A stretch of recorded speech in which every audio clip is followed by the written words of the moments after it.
De Hannelingen van de apostels. Haadstik 21. Doet wie us mij leien van haar losmaken henen, en onder zeil gaan wenen, zetten we rucht uit rucht aan koorts naar Kos, door dijs naar Rodos, en daar wij naar Patara. Daar vonden we een schip dat krekt oorstekken zou naar Fenicië. We gingen aan boord en voeren af. Net wie Cyprus in zicht kregen en aan bakboord Lêzen heen, voeren we naar Syrië en roenen de haven van Tyrus in, want daar moest het schip de lading lossen. We zochten daar de christenen op en bleven daar een week. Die warskôge Paulus troch de geest, hij zou net naar Jeruzalem gaan. Maar doet die stier omweer, zetten we dochts af en reisden verder. Ze brachten ons alle jaren mij haar vrouwje en ben voort ontboeten de stad.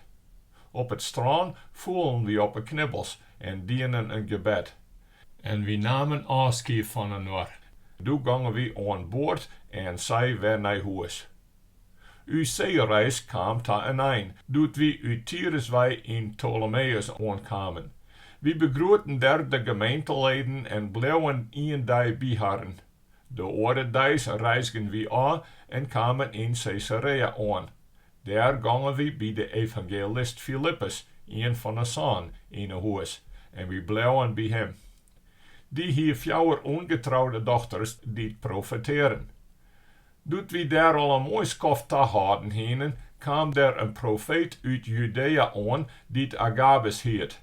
Die kwam op uw stad, kreeg Paulus de mulriem aan, boen hem zelfs aan handen en voeten en zei, dit zijt de Heilige Geest. De man van wat deze mulriem is, zullen de Joden in Jeruzalem krektsap binnen en hem aan de heidenen uitleveren. Doet wie dat jedden, stenen wie, en ek de leur uit dat plak, der tegen bij hem op aan, hij zou net naar Jeruzalem opgaan. Maar Paulus antwoordde, wat steen hem te goelen en mij het harte werk te maken, ik ben er ommers klaar voor, om mij in Jeruzalem net alleen binnen te laten, maar ook om daar te sterven voor de Heere Jezus. Omdat er hem dochs net bepraten liet, hadden we daarover op. We zeiden, dan moet het maar zo komen, zat de Heer het wil. Doet u stiert om weer, maken we us klaar voor de reis en gangen op naar Jeruzalem. Daar gangen ook enkel de gemeenteleden uit Cesaréa met us. Die brachten us bij een Mnason uit Cyprus, die al lang christen weer, dat we uit van huisje zoenen. Doet we in Jeruzalem kwamen, hellen de gemeenteleden us met blijdschap in. De andere dag ging Paulus met us naar Jakobus. Alle artsen kwamen direct. Nadat Paulus hadden begroeten hier, vertelde er van stukje tot beetje wat God troch zijn werk onder de net-Joden dien hier. Doet ze dat jedden, joegen ze God de eer.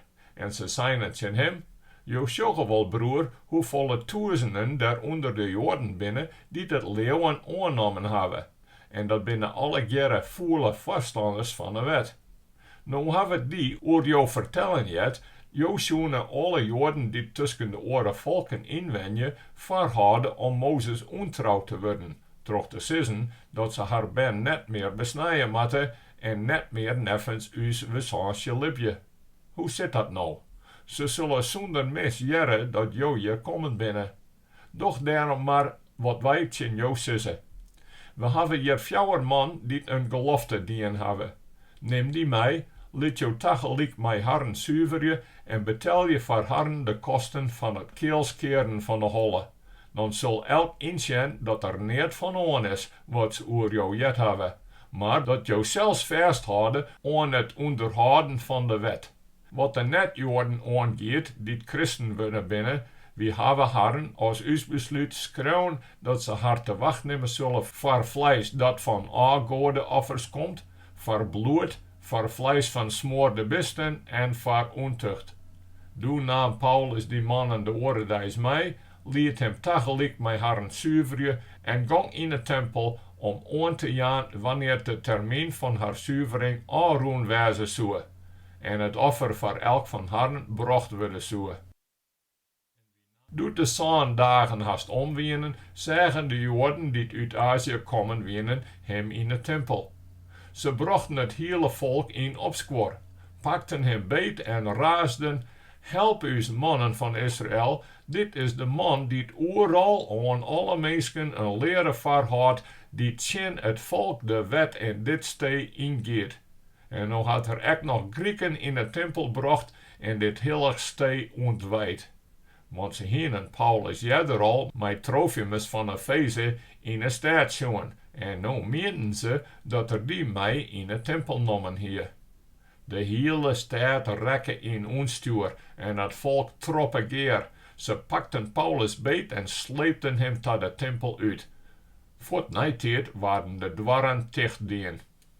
Wil ze het daarop aansturen om hem neer te slaan, kreeg de kolonel van het bataljon de tijding dat hele Jeruzalem in onstuur weer.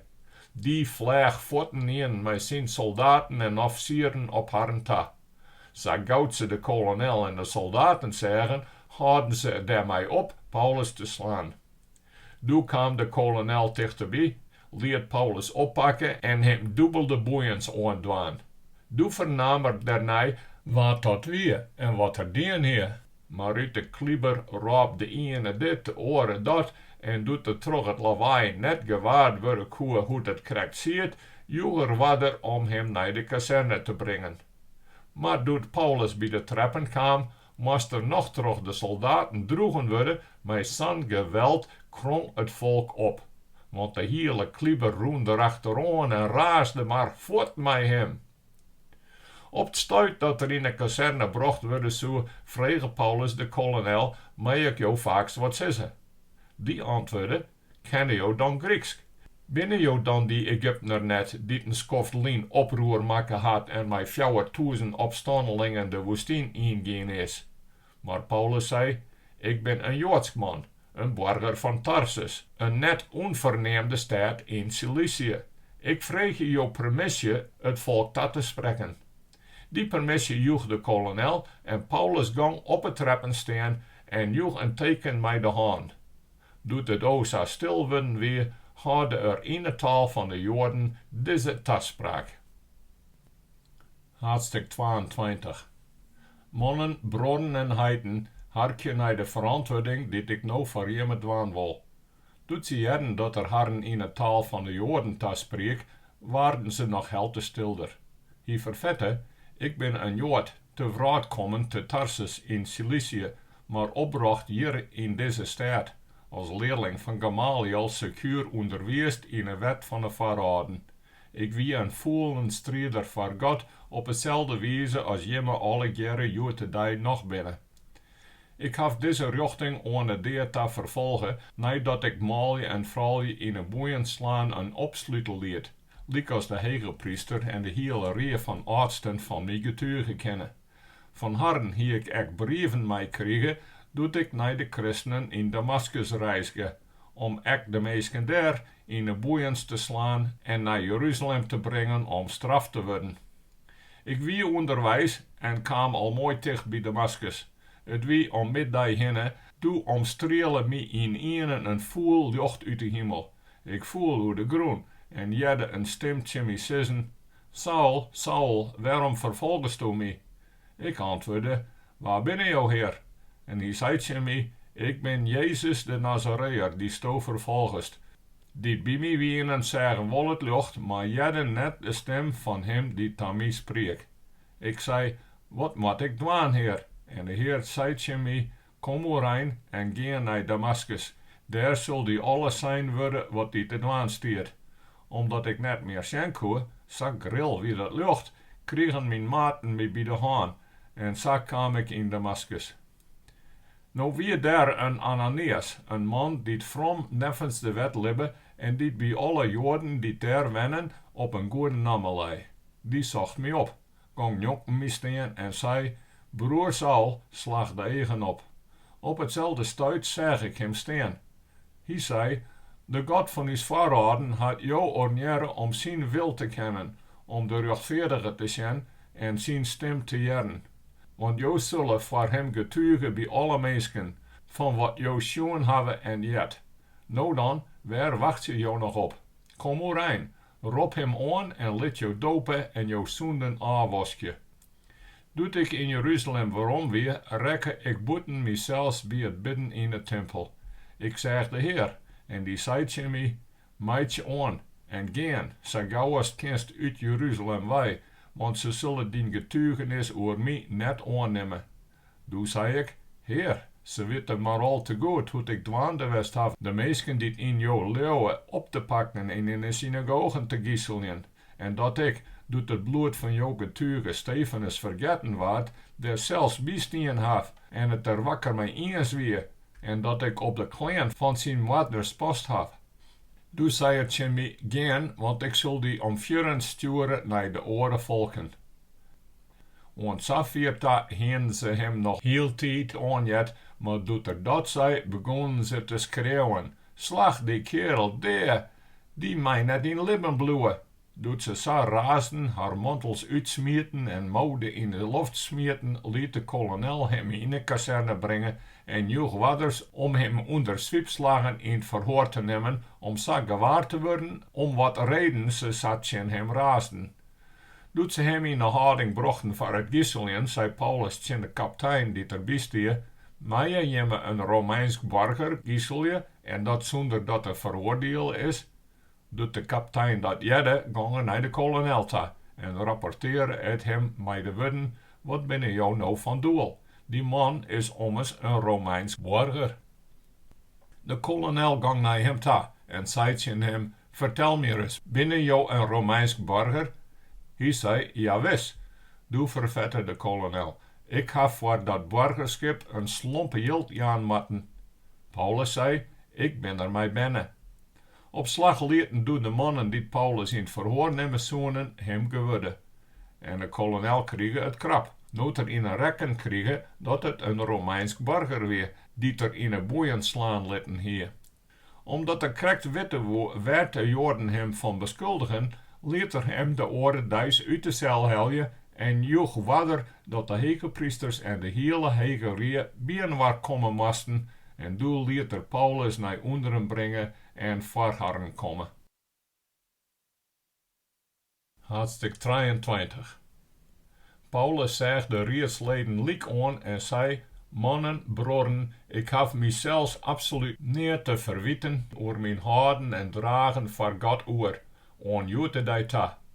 Hege priester Ananias hield de leur die dichter bij hem stenen hem op een molle te slaan. Toen voel Paulus tjen hem uit, God zal die slaan, do wietkalkemoren, do sister om neffens de wet er jocht door mij te spreken, en do les mij slaan, in strijd met de wet.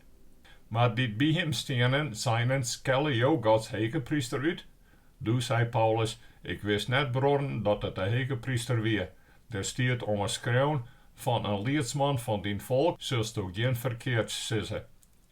Omdat Paulus wel wist dat een part van de leur bij de Sadduceërs jedde en een oorpart bij de Fariseërs, roep er in een reedsgeerkomste, mannen, broren, ik ben een Fariseër en ik kom uit een familie van Fariseërs.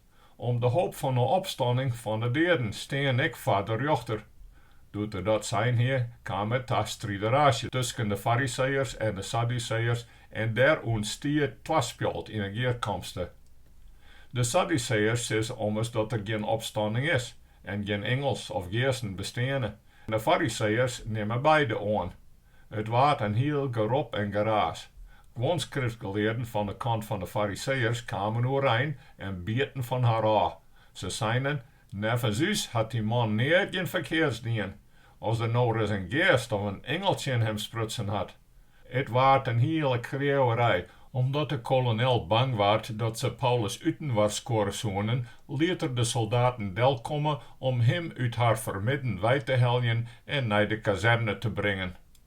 De nachts daaraan kwam de Heer bij hem staan en zei, houd moed, want liekest u van mijn zaak getuigenis alleen hast in Jeruzalem, zo zulst het ook in Rome dwaan moeten. De orenmoons maken de Joden een complot en dienen een eed dat ze vervloekt wezen moesten als ze eten of dronken, eer ze Paulus van kant maken henen. Er waren meer als 40 mannen die zo'n eed meien waardienen. Die gingen naar de hegepriesters en de artsen toe en zeiden, we hebben een eed dien, dat we vervloekt wezen meien als wie wat broeken, eert wie Paulus van de kant maken hebben. Brengen hem dan nou de kolonel, mij uit namen van de Hege Rie aan het verstaan, dat er hem voor hem brengen moet, krijgt als wonen hem zijn zaak nog wat secuurder onder zich. Dan staan we klaar om hem te vermagen, eer er goed en wol te plak is. Maar de zoon van Paulus zijn zuster, hier van de voeke jet, die ze opzet hienen. Dat die zette naar de kazerne, gang erin en vertelde het aan Paulus. Toen raad Paulus daar een van de kapiteins bij en zei, breng deze jong feind bij de kolonel, want die had hem wat mij te delen.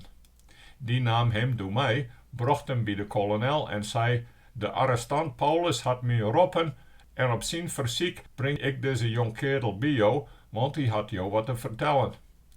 De kolonel kreeg hem bij de hand, ging mij hem apart en vroeg, wat hast du mij dan mij te delen? Hij zei, de Joden hebben afgepraat dat ze jou vragen zullen om morgen Paulus voor de Hege Rie te brengen, als mas zijn zaak nog wat beter uitzocht worden.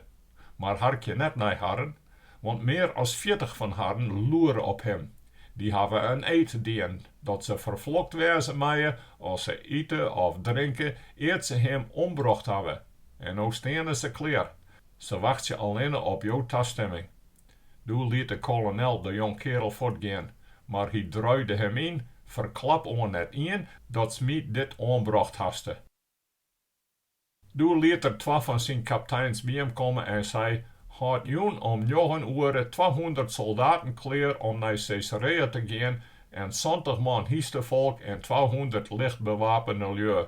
En zwaar je voor rietdieren om Paulus daar op te zetten en hem veilig en wol naar gouverneur Felix te brengen. Hij schreef ook een brief in deze vorm. Claudius Lysius groet het zijn excellentie gouverneur Felix. Deze man waar troch de Joden oppakt en zo hastig hadden vermoorden worden, maar toen ben ik daar met de soldaten op aangegaan om hem te ontzetten, omdat ik jet hier dat het een Romein is. En omdat ik wel eens krek witte woe, werd ze hem van beschuldigen, heb ik hem voor haar Hege Rie komen litten. Het had mij blikken dien dat er beschuldigen waard in verband met strijdkwesties over haar wet, maar dat er neertje hem inbracht weer dat de deerstraf of tichthuisstraf opsteert. Maar nou is mij aanbracht dat er een aanslag op deze man dien worden zal. Daarom stuur ik hem voordaliks naar Jota en liet tegelijk de aanklagers weten dat ze nou met haar klacht over hem bij jou wijzen moeten. De soldaten dien zat haar opdroegen weer. Ze namen Paulus mee en brachten hem bij nacht naar Antipatris. De oordemoons lieten ze het hiestevolk met hem verder reizen en gingen zelfs weer om naar de kazerne.